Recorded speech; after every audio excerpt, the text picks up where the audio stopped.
Welcome to Inside Out Leadership. I'm your host, Rob Holman. I'm on a mission to interview 12 of the greatest inside out leaders in the world in 12 months. Yes, that's right, 12 months. These extraordinary leaders come from business, sports, politics, and entertainment who have faithfully demonstrated inspiration, humility, courage, perseverance, and servant leadership. As a result, they're leaving a ripple effect upon the world to affect future generations. My guest today is author and conflict coach, Kimberly Lowe. Kim is a conflict resolution and negotiation specialist, a leadership coach, and co-author of the book, Compassionate Conversations: How to Speak and Listen from the Heart. Her book is viewed as a definitive guide to learning effective strategies for engaging in open and honest conversations about divisive issues. Previously, she worked in a peace building and meditation research for the United Nations, as well as writing and advocacy for international NGOs and academic institutions. A lawyer by profession, she is an expert in international arbitration and litigation. Her work today centers on serving conscious leaders to up-level their human relationships and harness the true power of their dreams. Kim, welcome to the podcast. How are you today? Thank you, Rob. I'm excellent. And thank you for your sweet introduction. No, it's my pleasure. Listen, there's so much to get into in this interview today. I came across your work and I find it to be absolutely extraordinary. And even, dare I say, provocative in the sense of, I love the angle that you take as it relates to conflict resolution, having and engaging in healthy conversation. Your work is as extraordinary as it is. As I've been doing my homework on you, what makes you and your work even that much more extraordinary is your heart. I've just found that you have the most amazing heart. You are so, you serve people so well. And you are one that you don't just have a message to give or to share, you've actually become your message. And so I just want to say thank you for being with me. I have a lot to learn, as I know our entire audience does, from you today. I figured a great place to start.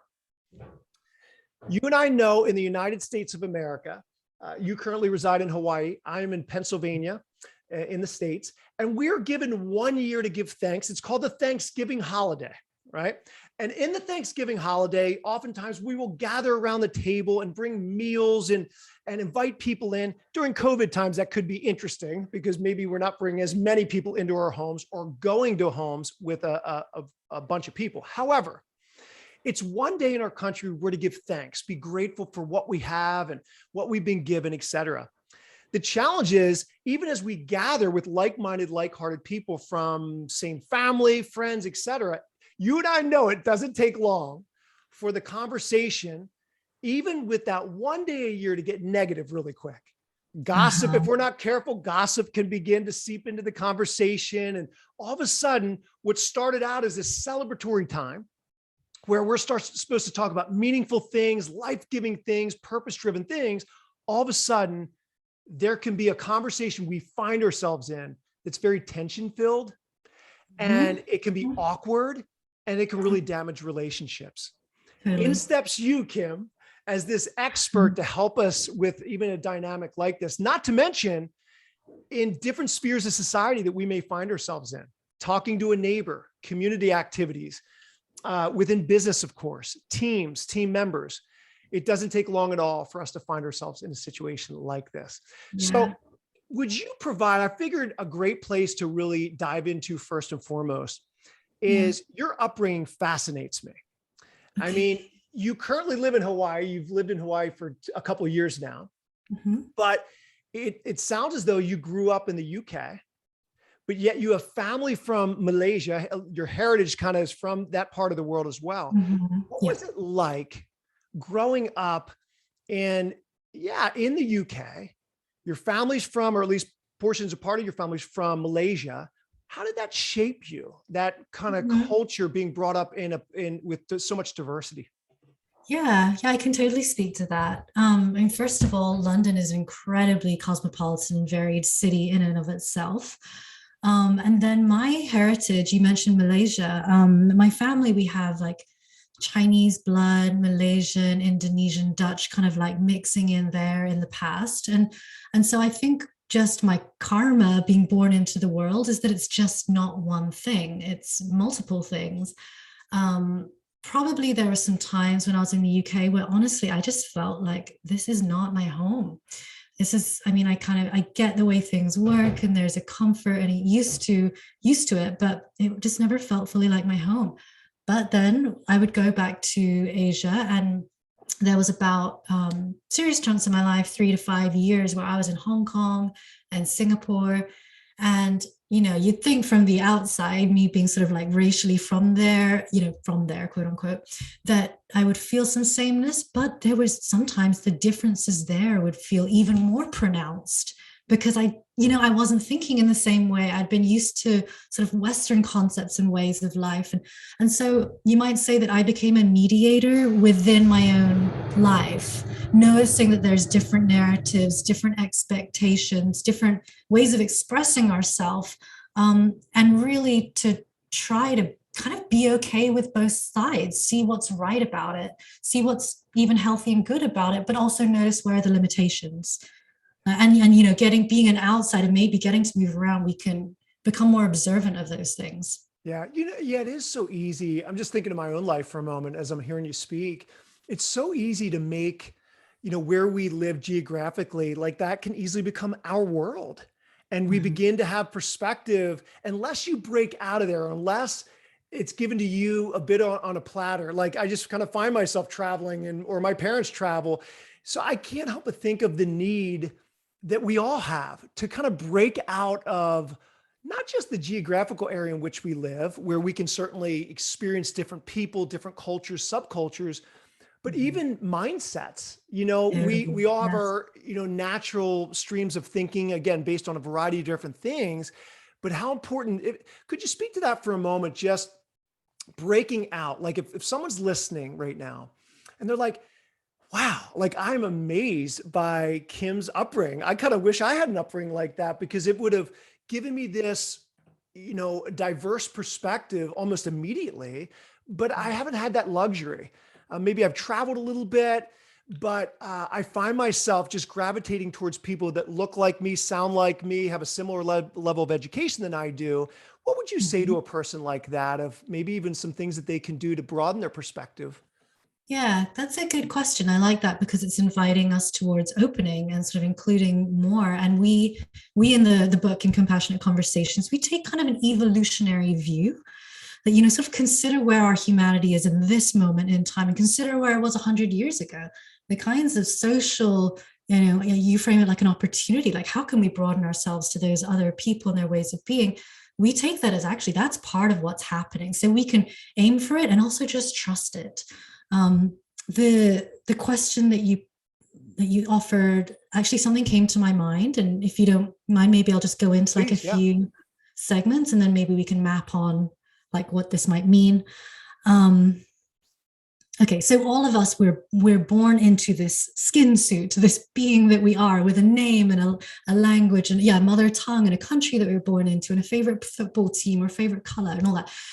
To have a healthy egocentric self is to be intimate with that stuff, to pay attention to our wants and our needs and our survival instincts, but also the frustrations that might come with that of being in this like limited one being. And sometimes when we're sitting around that dinner table having our Thanksgiving dinner, we can become a little bit hardened into that self, that form of self. So we'll pause that there as just one kind of level of the self, maybe. And then maybe another one is the ethnocentric self, the one who actually identifies with coming from, say, for you, perhaps it's from the United States, or perhaps it's the kind of political or values field that is most, sort of familiar to you, perhaps how your parents kind of introduced you to social issues. And we might find ourselves having certain kinds of allegiances and maybe loyalties based on that. And so that ethnocentric self is a really important thing to pay attention to in our identity, because some research has shown that maybe up to 60%, 70% of the conflicts in the world, and I'm talking large scale now, these relate to identity. So our ethnocentric self is a very important part of who we are. It's how many of us identify, like, this is who I am, this is, yeah, my country, my spirit, my values, and it can be quite destructive when it gets out of hand and we don't know how to reel back the emotion or the power that, it can become destructive. We see that in the world, right? So take a breath and just sort of pause there and acknowledge that that's a version of the self. And then maybe we can expand a bit more to another one. And this might be the one. And by the way, I'll just quickly say, this is not supposed to be hierarchical. I'll cut right to the end. The goal is flexibility. The goal is how to inhabit each one fully when the moment arises, without becoming bound by it, without, say the situation changes in front of you. It's a different person in front of you that you're actually speaking to. So don't treat them like that uncle, from before.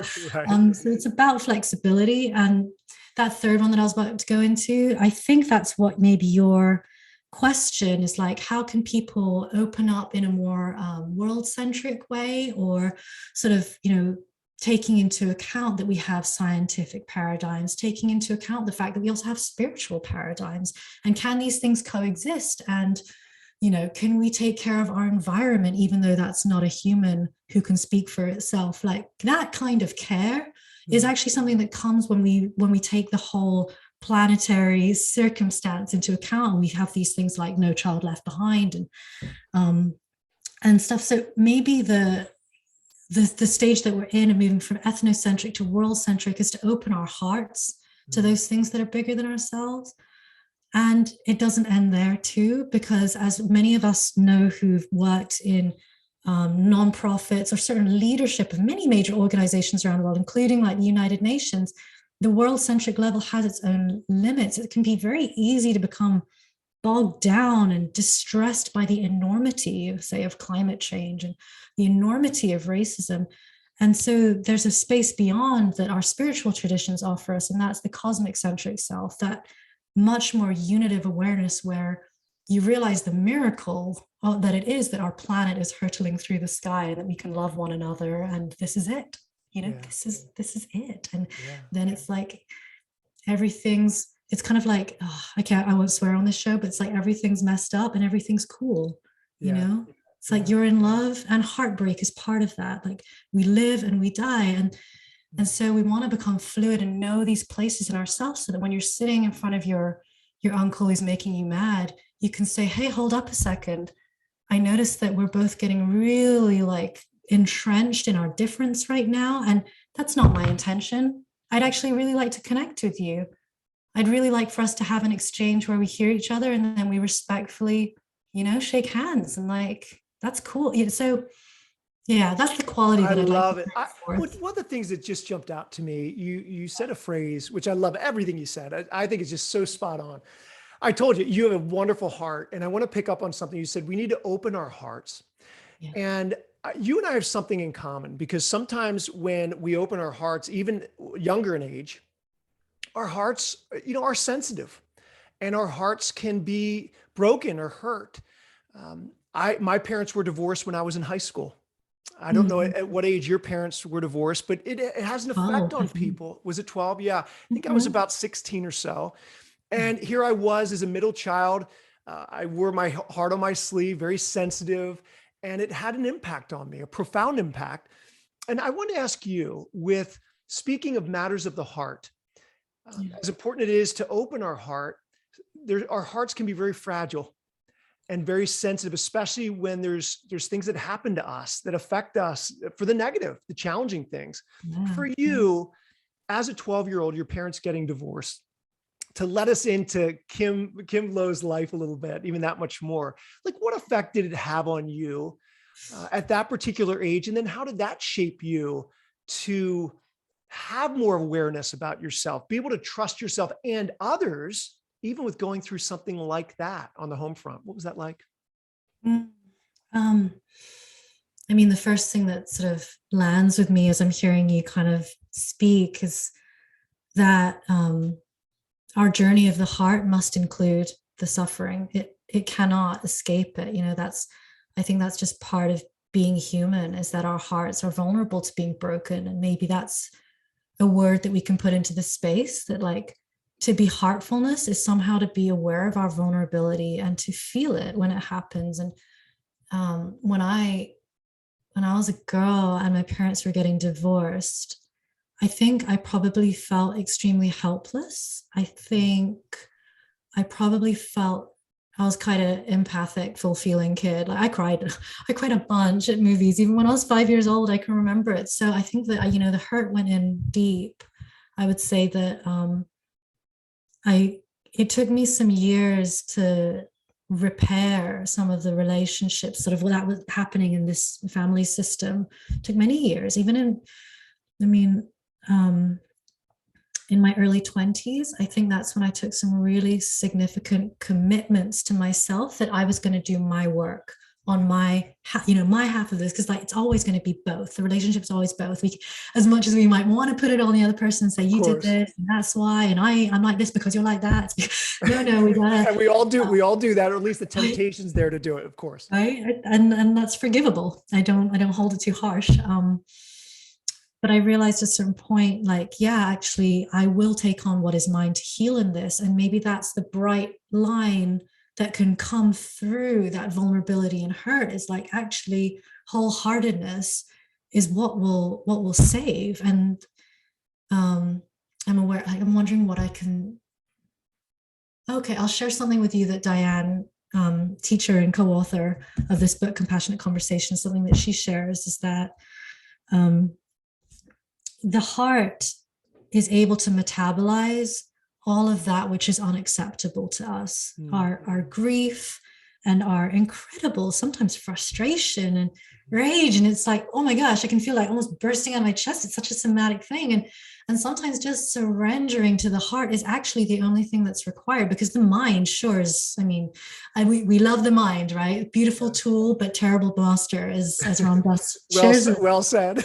Right. So when that happens, when you're like, I can't think my way out of this, I can't it's not like you can just buy enough therapy and it gets better, right? There's a certain point where you're just like, oh my gosh, this is my life. This is how it is. And when you can surrender to your heart in there, and there's many practices to help people do that I hope people just Googling heart-based, get my guided meditation, Tonglen, the Tibetan teachings are very good for cultivating compassion, equanimity, loving kindness. I'd certainly point people towards those as they want to grow their hearts. Yeah. Well, what I'm gathering from you is, the more that we are willing to put in the work of just coming to terms with some things and learning to surrender, learning to let go, learning to forgive, that's what inside out leadership's all about. So many people and so many leaders, Kim, as you know, the temptation is to just start leading and trying the latest and greatest techniques and strategies to motivate people but I'm like, no. Why don't we actually begin in the heart and really begin? And it starts with us, because at the end of the day, you can only give what you got. And the more that we receive what's good, what's healthy for us, and you're really taking us by the hand and showing us some things, creating a level of awareness that we need so that we can keep on keeping on our personal journey so that others can benefit and we can serve more effectively in and out of that place. So, let's get a little practical here as it relates to, just conversations. Rob, do you mind? Please. Can I just say a little thing about leadership before we go to that practical? Love for you to. Yeah, thank you. It's something that I was thinking about, as I was looking forward to our talk this morning. And I realized that my model of leadership in my brain has very much changed compared to, say, 6 years ago or something like that. And now I see it very much as the one who can facilitate, catalyze, inspire, galvanize energy, resources, a direction, and the heart of the group. So I see the leader very much these days as kind of a facilitator of the collective, of what's wider. And this is where I think that, for at least from my perspective, the awareness training, meditation, for some people, the avenue is through the body. So going through yoga or Tai Chi or swimming or, flotation tank but finding, that part of us that is not identified with this is Kim's hand or this is Kim's work or anything like that, but like awareness itself, like who is it who's looking through these eyes and claiming. And awareness training is what I'm saying is absolutely crucial to this becoming a very skillful leader, because then that person can listen, can really pay attention to subtlety in the field. So if a group is going lethargic or there's an implicit little dispute happening, in the subtext of an email, someone who's kind of skilled, open, aware of their biases, and curious can help to tease these things apart and then facilitate what it is that needs to happen. Because sometimes conflict's intelligent. I mean, actually, always conflict is intelligent, but sometimes we might have the opportunity to like, oh, what is it that wants to emerge? What is it that wants to be learned here? And the leader, I think, is the one who knows how to help bring about the right circumstance so that together we can, help it transform into what the next thing is. I'm a visual person, so my imagination goes wild when I hear people, and my imagination is going absolutely out of this world right now, listening to you. And images flashed in was picturing like a leader as a conductor of sorts.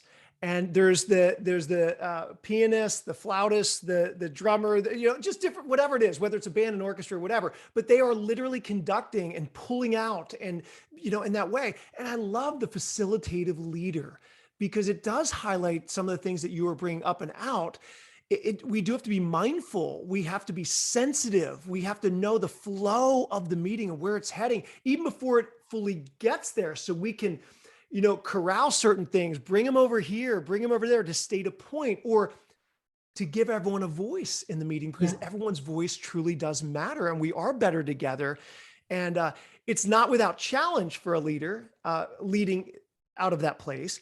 However, as a natural result that comes out of that, when a leader remains facilitative in nature and is aware and growing in that kind of way, the things that you can begin to accomplish, the creative ideas that flow out of that place, the problem solving capability, et cetera, et cetera. So you are getting me going. All right. Cool. So I want to get practical with you.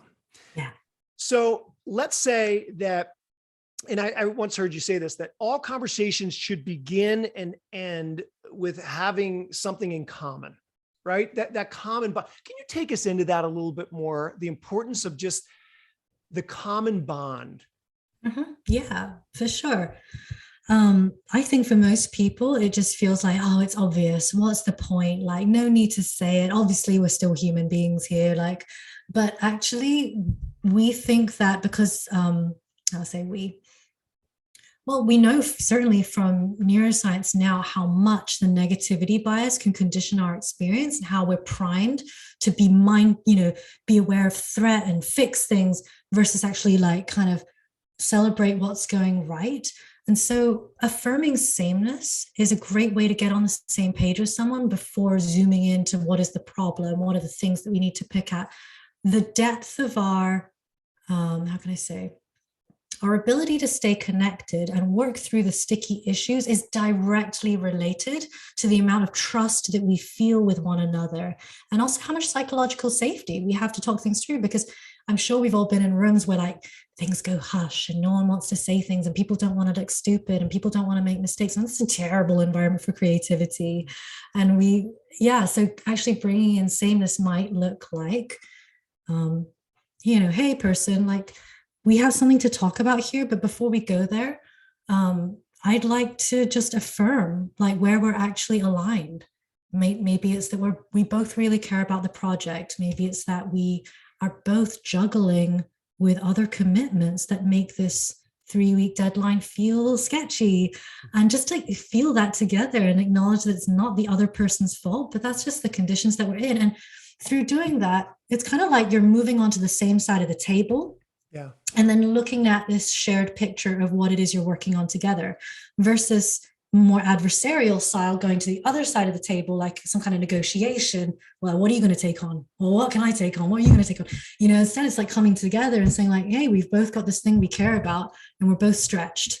What's the best way through it? And sharing the intention. You didn't ask this yet, but another practical thing that I feel is great is sharing an intention at the beginning and giving both people a chance, or all the people a chance to do that. So like, what is it we want to receive from this conversation? Is it to feel connected? Is it to sort of actually, sometimes it might be just to resolve an issue.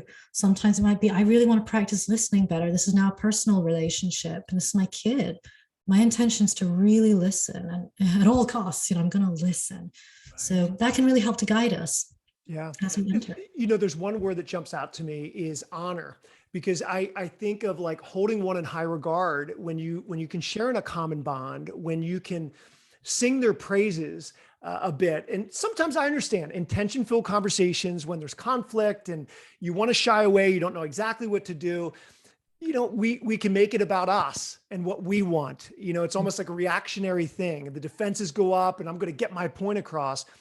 But what Totally. I'm hearing you say is not so fast. Take a deep breath and all of a sudden begin to be intentional with some things. Like, Mhm. yeah, there's more in common than we may even realize in the midst of that conversation, and really beginning to go there Yeah. and to express that explicitly. In the midst of Yes. that, pointing out, being intentional with saying some things that you really enjoy about the person. I think there's Yeah. tremendous Yeah. opportunity if we just kind of take a deep breath, make sure that we have more in common, and let the other person know we have more in common than we may even realize, and pointing some of Absolutely. those things out. I can only imagine if there are defenses in the room at that particular, or at least going into a conversation that we were like, I'm not so sure about. When we begin to enter into that space that you're referring to, the defenses start coming down. They start to dissipate more. Mhm. And we can, out of that place, I assume we can begin having even that much more rich and meaningful conversations. Is that pretty accurate? Like it I kind of, think that's absolutely accurate. And I think that in that kind of instinct to slow down is really key. Because yeah, our reactive cells, our defensive cells, yeah, there's no end like to what that can be. And there's something right about that. But much of the time, I think we come away, myself included, sometimes feeling a little unsatisfied. And so if our listeners here are curious about like what might help, I would say, yeah, that slowing down, that asking what is important here, and taking responsibility for our own reactivity. That's definitely some of our work to do. that's so good. All right. So before we go, is there Mhm. anything that you're like, all right, if there's one more thing I've got to bring up about compassionate conversations, about the book, the brilliant book that you co-wrote, about some of our conversation that you want to emphasize, you want to bring out even that much more, what would it be today? Some things Mhm. that jumps out. Yeah, one piece that I'd love to be able to land for people is that listening is not equivalent to agreement. Mm, To listen to something really well does not mean you agree, and sometimes I think we resist listening really well because of that. It's like we almost don't want to let it stand, let that be out there in the space. But it's a non-starter if we can't let other people's truths and perspectives and opinions, no matter how ludicrous we think they are, if we can't even let them exist in the space, then we're not honoring them as a human being. yeah. um, and I will say, of course, that there are very important social justice movements happening where the dialogue and the discourse, the narrative of what is emerging sometimes can have a lot of scrutiny and intensity to it. So this is just to say this is a more complex conversation. But for all of us, I think that the fundamental idea that listening does not equate to agreement is really, really important. Yeah. Um, because if there's one sort of universal skill that I think we could all do better, it's to listen True. really well and to learn to reflect. So say if you and I were sitting down, we're having a conversation. If you wanted to talk to me about what happened with you and your family growing up, if I were to sit here and listen, not to put my agenda or what I learned or my curiosity of like where should this go next, but to just generously listen, I think you would have an experience that could actually have the potential to be healing for what you might have gone through as a 16-year-old. And we can offer that to people even in a conflict, Mm. to actually create spaces. I just think that there's something so relieving, soothing. It's like a mother soothing a child, like being listened to well is so key. So I hope that people can feel inspired to continue working that skill and offering it to each other. Yeah, this conversation, I got to tell you, is so good. I could talk to you for a lot longer than we already have. Trust me. Um, so, with Compassionate Conversations, where can people get the book? Where can they learn more about you? Like, take us into that a little bit, Yeah, please. for sure. So Compassionate Conversations, it's available through Barnes and Noble and Amazon and IndieBound for those who've got independent bookstores nearby. Um, we have the site up, compassionateconversations.com. After bringing out the book, we did a bunch of courses, taught 10-week courses And we're currently available for people to reach out to us if they want to bring that into their organization or into their team and have a tailored training. We love kind of like going in depth with groups and helping people specifically with like leadership and kind of human group, sort of context specific things. For myself, my work is at kimberlylow.com. There's some notes about the book there too. And and I really welcome people to get in touch. I'm extremely passionate about this topic, and I thank the good teachers in my life who helped me get to this place, because it's actually very personal for me, this work. And thanks for bringing in that personal aspect of it. I feel very grateful to be able to do this, and I am very much on the path myself. I'm constantly like being a human, messing up, being like, why didn't I do that better? And so I think that we can offer each other humility and compassion to just be on this journey together. Yeah. Well, thank you from the bottom of my heart, Kim. You are a true and genuine gift, not only to me, to all of our listeners, and for people and leaders all around the world. Please get the book, Compassionate Conversations. You're going to be thrilled that you did. Reach out to Kim, connect with her, and see what she has. She's whetting her appetite with things that are available, but take full advantage of them. And so thank you so much for being with us today. Really appreciate Thank you, Rob. You're awesome. Thanks for this. You're welcome. So listen, just a closing thought in my conversation with Kim today is it's important to remain as a student. So many times in relationships around us, we think, well, what can I offer this person? Or what can I tell them about something they need to learn? But regardless if we're ahead of someone or we're behind someone, we're all powerful people in our own right as human beings. We're all made uniquely, apart from 8 billion people on the planet. And the more that we remain a student to who we were truly created to be, and the more that we remain a student to those that are within our sphere of influence, guess what? There becomes a genuine exchange of humanity, life, of the things that we can learn about ourselves, the things that we can learn about other people. And that's where so much of the magic happens. That's truly leading from the inside out. Also, too, I want to encourage everyone today that you could be an author, you could be a content producer in your own right. There's a message maybe deep on your own heart that you want the world to hear, but you may not know how to get out that message. So I want to encourage you, if that's you, if you are an aspiring speaker, content producer, or you're a seasoned one, but you're looking to join a community of like-minded, like-hearted people, we have a community that potentially could be for you. It's called the Get Paid to Speak Speaker Community. And it's those that I gather together, and we have a webinar, we have a Zoom session one time per month where we talk about a really important inside out leadership topic that's going to help you refine that core message in the depth of your heart so your voice can become louder and you can get paid what you're worth to share it. Platform speaking opportunities, trainings, etc.